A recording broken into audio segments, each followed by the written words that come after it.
Hey, how's it going, everyone? I hope that you are all having an amazing day. This is going to be the start of a new series I'm doing to start getting prepared and hyped up for Apex Legends Season 4.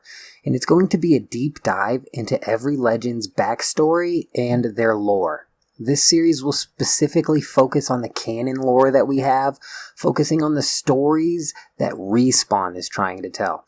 To start this series off in celebration of the soon-to-start Season 4, we're going to be going over 4 separate legends and what their reasoning for participating in the games is. Be sure to drop a like on the video and comment down below and let me know which legend you most want to come out in Apex Legends Season 4.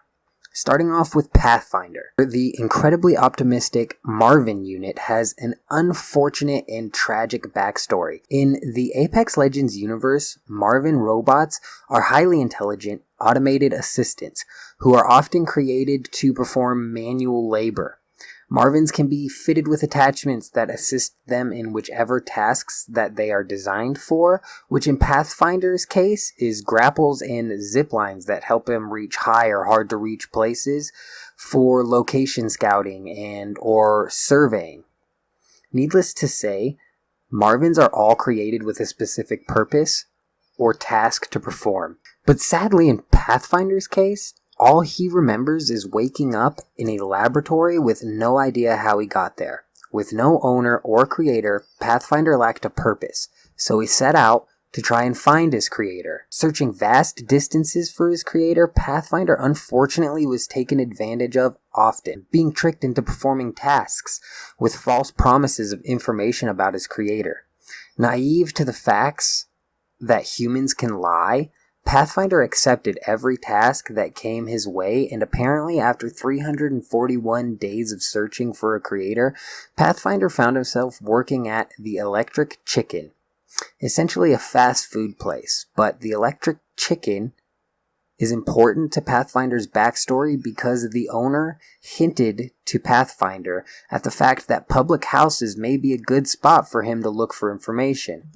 Which leads us all the way to day 725 of his search for a creator. It is here where we find Pathfinder inside of a public house called Paradise Lounge, and here is perhaps the funniest part of Pathfinder's story when looked at from our perspective, is where he meets Mirage. This is at least funny to me because Mirage is always annoyed with Pathfinder, but he ended up being the first one to meet him, and Pathfinder really likes Mirage.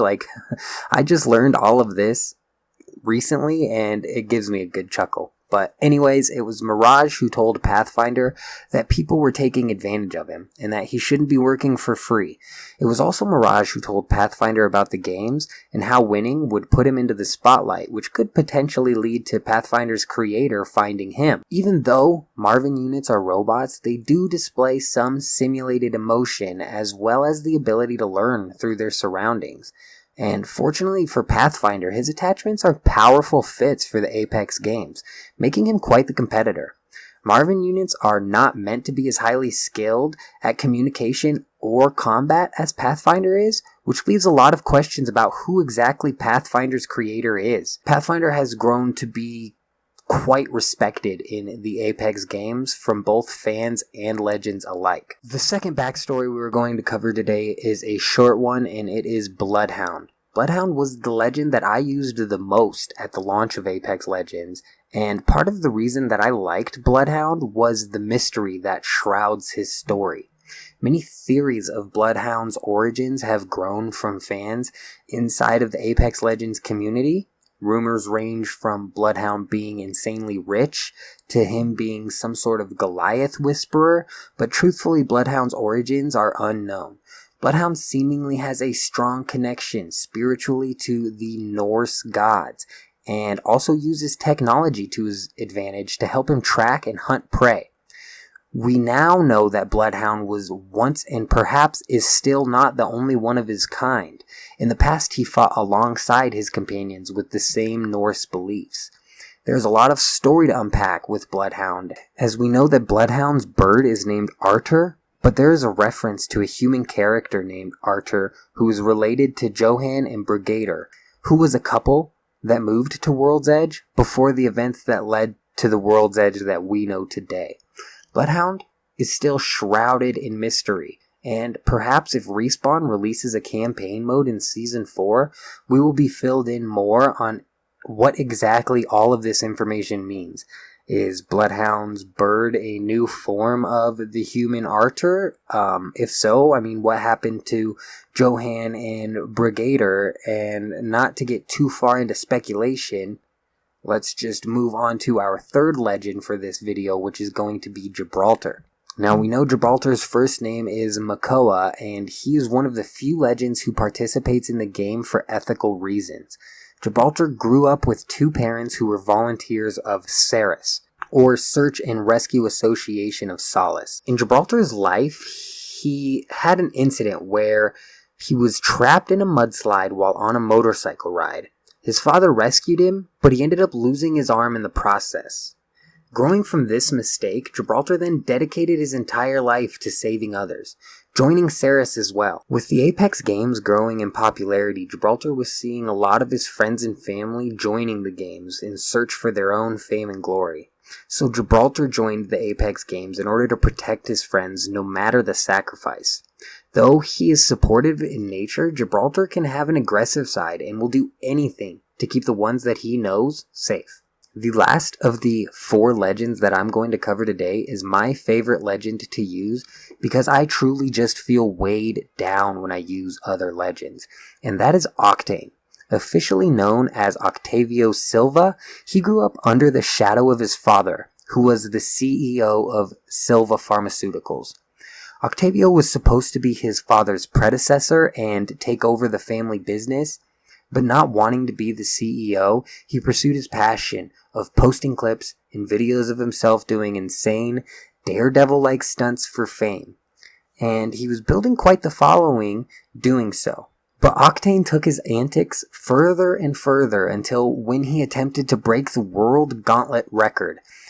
And in viewing simulations, Octane noticed people using grenades to break multiple records, which gave him the adrenaline-filled, stupidly brilliant idea to use grenades in real life to attempt to break the record. Not surprisingly, this caused irreversible damage to his legs. His fan base grew even further, though, as he did end up breaking the world record with this method. But at what cost? Because while in the hospital, doctors were telling him that his legs were irreparable. But he remembered that he grew up with Lifeline on Samath and that she was a combat medic at the time. And he guilted Lifeline into forging documents for Octane so that he would be able to get a new pair of bionic legs. He had to do this because although Octane's parents were rich, his obscene behavior forced them to refuse to help him. Octane's craving for adrenaline has only grown, though he has eventually swapped out the grenades for a jump pad which will launch him and anyone else who hits it off into the distance. He also uses a stim, which is literally adrenaline. This dangerous lifestyle has taken its toll though, forcing Octane to take drastic measures just to keep himself alive, needing a dialysis machine attached to his body to constantly filter out all of the stim that he is using. He found a new platform to show off in the Apex games, and Octane loves going all out to get clips for his fans. The only couple of reasons that I like playing Octane are because he can run faster, and mainly because his health regeneration allows me to worry a bit less about carrying syringes. Anyways, that's a little bit of a deeper dive into 4 different legends. I'm hyped up for Season 4 to start and plan on covering the rest of the legends that we have to get fully prepared and hyped up for Season 4. If you're still watching this video right now, comment down below and let me know. Also, smack that like button and sub and bell up to stay notified on whenever I post. Check out my 1,000 subscriber special because the intro is just so cringy that it is hilarious. Anyways, I love you guys and I'm out.